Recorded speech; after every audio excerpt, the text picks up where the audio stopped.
Good morning, 7th class. Last day we start our new chapter 5.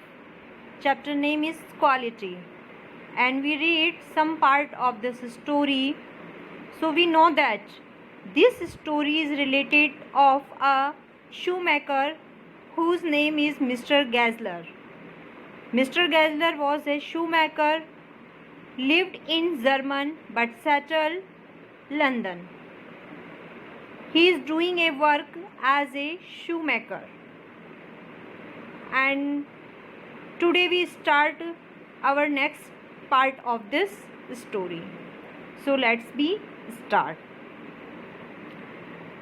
तो देखो बच्चों, हमने ये पढ़ लिया था कि ये कहानी जो हमारी है वो एक शूमेकर की मोची की कहानी है, और हमने यहाँ देखा था कि उन मोची के बारे में हमारे राइटर बता रहे हैं कि वह उन्हें युवा अवस्था से, यूथनेस से जानते थे, क्योंकि वह शूमेकर उनके फादर के लिए भी शूज़ बनाने का काम किया करते थे और वह बहुत मेहनती थे, और उनके द्वारा बनाए गए शूज़ जो थे वो बहुत ज़्यादा मजबूत हुआ करते थे, टिकाऊ होते थे।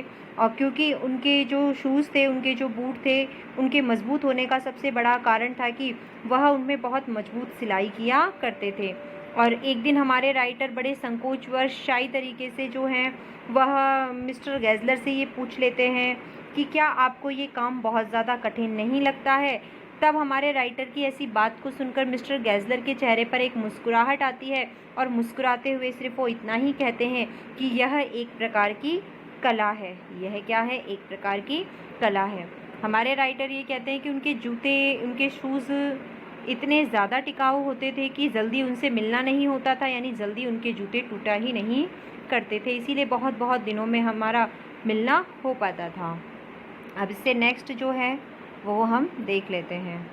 तो देखिए बच्चों, one went in not as in to most shops but restfully as one enters a church and sitting on the single wooden chair weighted.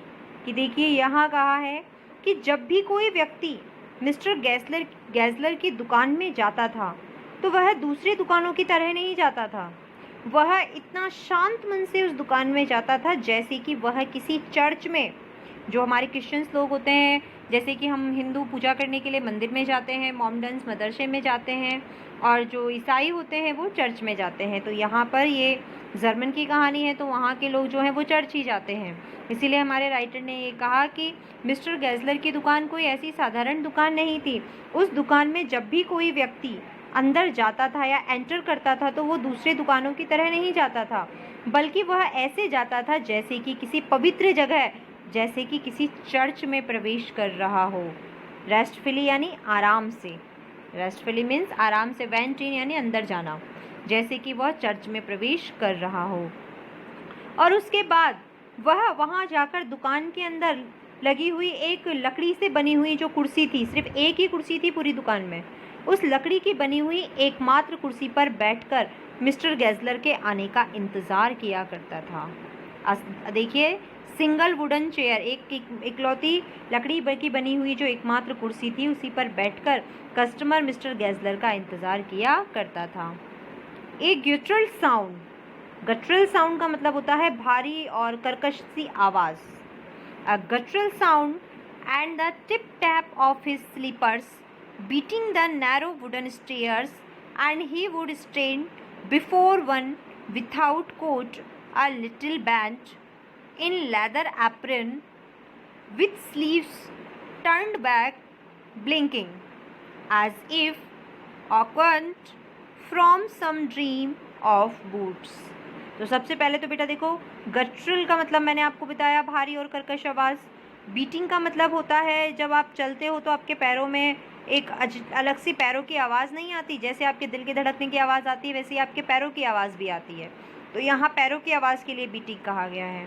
Apron जो कि हम कपड़ों के ऊपर पहनते हैं, मोस्ट ऑफ खाना बनाने से पहले हमारे घर में हम जो मदर है, सिस्टर हैं, वो पहनती हैं, तो वो एप्रिन होता है। एप्रिन का मतलब है कपड़ों के ऊपर पहने जाने वाला ढीला वस्त्र। और इसके बाद देखिए एक वर्ड और है आपका ब्लिंकिंग। ब्लिंकिंग का मतलब होता है पलकें झपकाना। एज इफ का मतलब होता है जैसे कि, जैसे कि। और इसके बाद आपको दिया है awkward from some dips of boots. तो ऑकवर्ड का मतलब है अभी अभी या अजीब सा, ऑकवर्ड सा लगना। लिटिल बेंट यानी थोड़ा सा झुका हुआ, हल्का सा झुका हुआ, बेंट यानी झुका हुआ। तो देखिए अब हम पढ़ते हैं कि जब भी कोई मिस्टर गैज़लर की शॉप में एंट्री करता था या प्रवेश करता था तो वह किसी सामान्य दुकान की तरह उस दुकान में प्रवेश नहीं करता था, बल्कि वह ऐसे प्रवेश करता था जैसे कि वह किसी चर्च में प्रवेश कर रहा हो, और जाकर कस्टमर चुपचाप उस दुकान में रखी हुई एकमात्र जो लकड़ी की कुर्सी थी उस कुर्सी पर जाकर बैठ जाया करता था और मिस्टर गैज़लर के आने का इंतज़ार किया करता था। और फिर जो है एक भारी सी आवाज़, चप्पलों की टप-टप, जब वो चलकर आते थे, मिस्टर गैज़लर जब आते थे तो उनके चप्पलों की टप-टप की आवाज़ एक सकड़ी सी लकड़ी की जो सीढ़ियाँ थी उन पर से पड़ती हुई सुनाई देती थी। नैरो वुडन, नैरो यानी सकड़ा, वुडन यानी लकड़ी की, स्टेयर्स यानी सीढ़ियाँ, बीटिंग यानी आपको बता ही दिया है आवाज़, स्लीपर्स यानी चप्पलों की आवाज़। तो देखिए तभी एक भारी कर्कश सी आवाज़ और चप्पलों की टिप टप टप टप की जो आवाज़ थी वो सकड़ी लकड़ी की सीढ़ियों पर से पड़ती हुई सुनाई देती थी। फिर वह उस व्यक्ति के सामने, यानी कि मिस्टर गैज़लर जो थे, वह अपने कस्टमर के सामने बिना कोट पहने हुए, हल्के से झुके हुए और अपने चमड़े की एप्रन की कमीज़ जो थी, जो चमड़े की वो एप्रन पहनते थे, उसकी कमीज़ की आस्तीनों के पीछे, उसकी कमीज़ को, उसकी जो शर्ट्स वो पहने हुए होते थे उनकी आस्तीन को वो मोड़ लेते थे। और देखिए stand before one without coat, a little bench, a leather apron with sleeves turn back blinking as if awkward from some dreams of boot. जैसे ही फिर वह व्यक्ति यानी कि मिस्टर गैज़लर कस्टमर के सामने उपस्थित होते थे तो वह व्यक्ति ऐसे खड़े होते थे, वह व्यक्ति ऐसा खड़ा होता है, या जो भी व्यक्ति वहाँ आता था वो ऐसे खड़ा होता था जैसे कि वह अभी किसी जूतों के सपनों से जागा हो, यानी कि जूतों के सपनों की दुनिया में वो बैठा था और वह किसी सपने से अभी जागा हुआ हो। तो देखिए आपने पढ़ लिया है कि उनकी आवाज़ जो थी मिस्टर गैज़लर की वो थोड़ी भारी और कर्कश थी, वह ऊपर सीढ़ियों से उतरते हुए आते थे, उनके पैरों की आवाज़ जो थी वो सुनाई देती थी, और जो भी व्यक्ति वहाँ आता था वो बिल्कुल ऐसे बैठा रहता था जैसे कि वह किसी जूते के बारे में सपना देख रहा हो, और जैसे ही मिस्टर गैज़लर उनके पास आते थे तो वह ऐसा लगता था जैसे कि वह व्यक्ति अभी अभी सपनों से जागा हो, और वह वैसे ही खड़ा हो जाता था। And I would say how do you do mister Gessler. और देखिए मैं जब भी, ये बात मैं इसलिए कह रहा हूँ इस तरह से क्योंकि मैं जब भी जाता था तो मैं ऐसा ही करता था, इसीलिए मैं ये कह सकता हूँ कि जब वो मेरे सामने आते थे तो आई वुड से, मैं उनसे कहता था how do you do mister Gessler, कि आप कैसे हैं मिस्टर गैज़लर, आप कैसे हैं। How do you do means आप कैसे हैं। Could you make me a pair of Russian leather boots, और फिर मैं उनसे पूछता था, पेयर यानी जोड़ा, लेदर यानी चमड़ा, मैं उनसे पूछता था कि क्या आप मेरे लिए रूसी चमड़े के बूट बना सकते हो। मिस्टर गैज़लर आप कैसे हैं, क्या आप मेरे लिए रूसी चमड़े के बूट्स बना सकते हो। Without a word he would leave me retiring whence he came or into the other portion of the. देखिए जब मैं उनसे पूछता था तो वो मुझसे बिना कोई शब्द कहे, विथआउट ए वर्ड यानी कि बिना कोई शब्द कहे, वुड लीव मी रिटायरिंग, यहाँ देखिए रिटायरिंग का मतलब है आराम करने की दशा में, और वेंस का मतलब होता है जहाँ से, वेंस मीन्स जहाँ से, पोर्शन का मतलब है भाग, पोर्शन का मतलब क्या है, भाग। तो मेरी बात को सुनने के बाद वो बिना कुछ कहे मुझे उसी आराम करने की अवस्था में छोड़कर वहाँ से चले जाते थे। मैं जिस आराम से वहाँ बैठा था उसी स्थिति में वो मुझे वहीं छोड़कर चले जाते थे अपनी दुकान के दूसरे हिस्से में, in the other portion of the shop, कि वह अपनी दुकान के दूसरे हिस्से में चले जाते थे। वह मुझे वहीं, जो बिना कुछ कहे वो चुपचाप मुझे छोड़कर अपनी दुकान के दूसरे हिस्से में चले जाते थे। And I would continue to rest in the wooden chair inhaling the incense of his trade, कि देखिए वह मुझे वहीं छोड़कर चले जाते थे और जब तक वो वापस आते थे तब तक मैं वहीं पर आराम से बैठा रहता था, और उनकी दुकान में जो कुर्सी थी लकड़ी की, उसी कुर्सी पर मैं बैठा रहता था। और जैसा कि अब एक शू मेकर की दुकान में चमड़े का काम होता है, तो पूरी दुकान में चमड़े की स्मेल आ रही होती थी। तो उस चमड़े की जो स्मेल आती थी, उस गंध को सूंघते हुए ही मैं वहीं कुर्सी पर बैठकर आराम किया करता था। देखिए, and I would continue to rest, और मैं जब तक वो लौट कर नहीं आते थे तब तक वहीं बैठकर आराम करता था। इन द वुडन चेयर, उसी लकड़ी की कुर्सी पर। Inhaling the enhance of his trade, कि इनहेलिंग का मतलब होता है सांस अंदर लेते हुए, और इंसेंस का मतलब होता है गंध, कि उनके ट्रेड में चमड़े का काम था, तो चमड़े की स्मेल पूरी दुकान में आती थी। तो जब तक वो वापस लौट कर नहीं आते थे तब तक मैं उसी गंध को सूंघते हुए उसी लकड़ी की कुर्सी पर बैठकर आराम किया करता था। Soon he would come back, soon he would come back, शीघ्र ही जब वो वापस आते थे। Holding in his hand a piece of gold brown leather, जब शीघ्र ही जब वो वापस आते थे तो उनके हाथ में एक सुनहरे भूरे रंग के चमड़े का टुकड़ा होता था, सुनहरे भूरे रंग के चमड़े का टुकड़ा होता था। Holding in the hand a piece of gold brown leather, holding यानी पकड़े हुए, पीस यानी टुकड़ा, गोल्ड ब्राउन यानी सुनहरे भूरे रंग का। With eyes fixed on it he would remark, what a beautiful बीज। अब यहाँ देखिए, ब्यूटीफुल का मतलब ब्यूटीफुल दिया हुआ है यहाँ पर, लेकिन ब्यूटीफुल का मतलब है वही ब्यूटीफुल वर्ड जो कि हम यूज़ करते हैं, यानी सुंदर। और बीस का मतलब है पीस, बीस का मतलब क्या है, पीस, पीस को हम क्या कहते हैं, टुकड़ा। तो यहाँ पर वही वर्ड उन्होंने, हमने पहले भी एक वर्ड पढ़ा था, it is this is a art, को हमने एक अलग वर्डिंग में पढ़ा था। तो यहीं पर एक ऐसा ही शब्द और आया है, वॉट ए ब्यूटीफुल पीस। तो देखिए, वह कितना सुंदर टुकड़ा है, कि देखिए वह जब जैसे ही वापस आते थे तो अपने हाथ में एक सुनहरे भूरे रंग के चमड़े का टुकड़ा लेकर आते थे, और उस चमड़े के ऊपर निगाह टिकाते हुए वो कहते थे, वाह ये कितना सुंदर चमड़ा है, यानी कि ये कितना सुंदर चमड़े का टुकड़ा है। When I too had admired it, admire करना यानी प्रशंसा करना, मैं भी जब उसकी प्रशंसा करता, जब मैं भी उसकी प्रशंसा करता, ही वुड स्पीक अगेन, तो वो फिर से कहते, तो वो फिर से कहते, when do you want dam, कि तुम्हें अपने शूज़ कब तक चाहिए।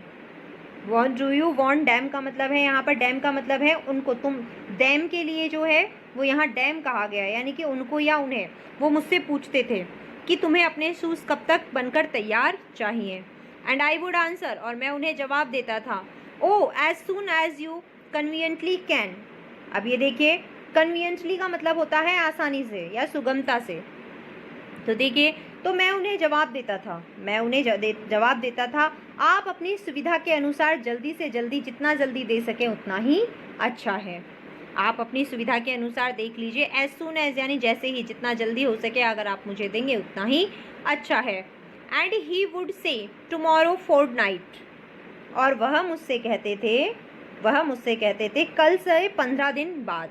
टुमारो यानी कल, फोर्टनाइट का मतलब होता है 15 दिन, वैसे हम कहते हैं फोर्टनाइट, हम इंग्लिश में इसे कहते हैं फोर्टनाइट। फोर्टनाइट का मतलब होता है 15 दिन की अवधि, लेकिन यहाँ दिया है फोर्टनाइट।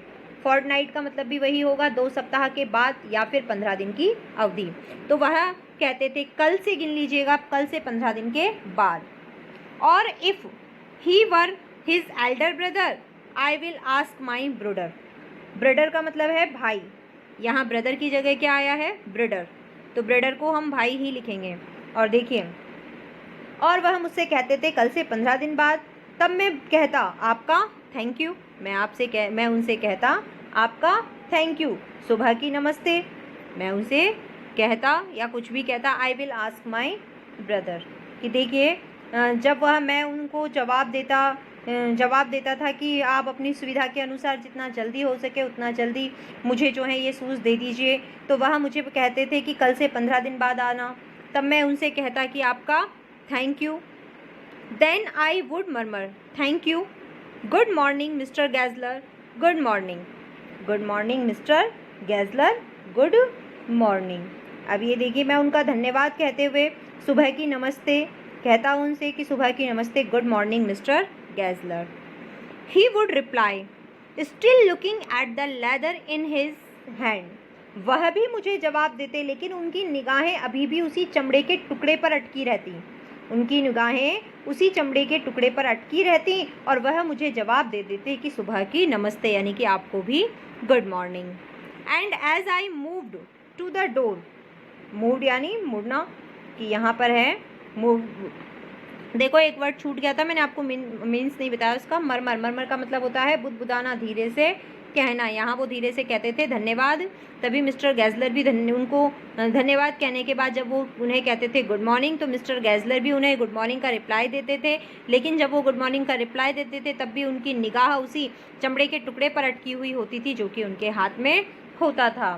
ठीक है। उसके बाद जब मैं दुकान के दरवाजे तक, जब मैं वापस लौटकर दुकान के दरवाजे तक पहुंचता, मैं जैसे ही लौटकर दुकान के मैंने अपना ऑर्डर दे दिया होता था, और जब मैं घर लौटने के लिए दुकान के दरवाजे तक पहुंचता, I would hear the tip tap of his slippers going up the stairs to his dream of boots.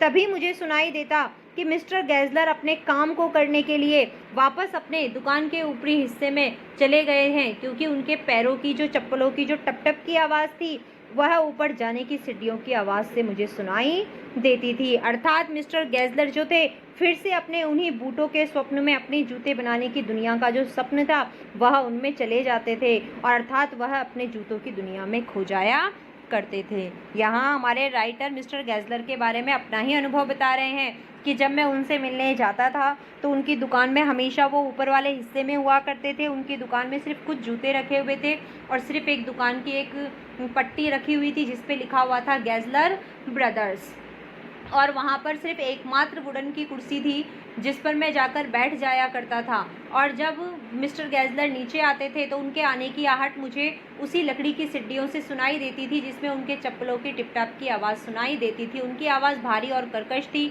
वो जब मेरे पास आते थे तो मैं उन्हें पूछता था कि क्या आप मेरे लिए अच्छे से जो है वह जूते बना देंगे, तो वह बिना कुछ कहे ही वापस लौट जाया करते थे और बाद में एक सुनहरे भूरे चमड़े के साथ वापस आते थे। और वह मेरा नाप लेने के बाद जब मैं उनसे पूछता कि क्या आप मुझे कब तक देंगे, तो वह सिर्फ कहते थे कि तुम्हें कब तक चाहिए। तो मेरा रिप्लाई होता था कि जितना जल्दी आप मुझे दे सकते हैं उतना जल्दी आप दे दीजिए। तो वो मुझे जवाब देते थे कि कल से 15 दिन बाद आना। उसके बाद मैं उनसे कहता था थैंक यू, और फिर मैं सुबह की नमस्ते यानी कि गुड मॉर्निंग कहता। तभी मिस्टर गैज़लर भी मेरे गुड मॉर्निंग का जवाब देते, लेकिन अभी भी उनकी निगाह अपने चमड़े के टुकड़े पर ही अटकी रहती थी और वह मुझे सुबह का नमस्ते कह देते। मेरा ऑर्डर पूरा होने के बाद जब मैं घर लौटने के लिए दरवाजे की तरफ ही पहुंच पाता था, इतनी ही देर में मैं देखता था कि वह जो थे मिस्टर गैज़लर फटाफट अपने काम को पूरा करने के लिए ऊपर सीढ़ियाँ चढ़ते हुए मुझे सुनाई देते थे, क्योंकि उनके पैरों की टिप टैप की जो आहट थी वो मुझे स्पष्ट रूप से सुनाई देती थी, जिससे कोई भी ये कह सकता था कि मिस्टर गैज़लर हमेशा अपने शूज़ की दुनिया में ही, अपने जूतों की दुनिया में ही क्या किया रहते थे, खोए रहते थे, उन्हीं सपनों में ही खोए रहते थे, और फिर से वो ऑर्डर लेने के बाद अपने बूटों की दुनिया में ही खो जाया करते थे। तो बेटा अब तक की स्टोरी को आप लोग रिवाइज कर लेना, इसके जो हार्ड वर्ड्स हैं उन हार्ड वर्ड्स को कर लेना। इससे आगे की स्टोरी जो है वो हम नेक्स्ट डे करेंगे।